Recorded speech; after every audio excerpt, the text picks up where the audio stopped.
唔講唔知，書寫的正確坐姿。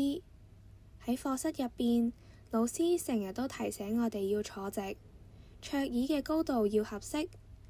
實際上，正確嘅坐姿可以令到我哋眼睛同埋書本嘅距離適中，避免近視或者眼睛疲勞，亦都可以保護我哋嘅脊椎發展，減少駝背嘅風險。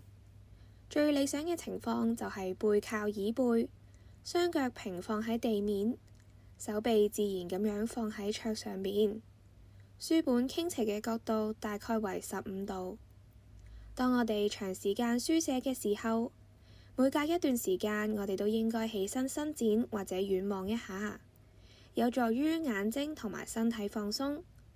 好嘅坐姿係我哋長久學習嘅好朋友嚟㗎，所以當你溫書嘅時候都記得要跟返頭先講嘅方法坐好啊。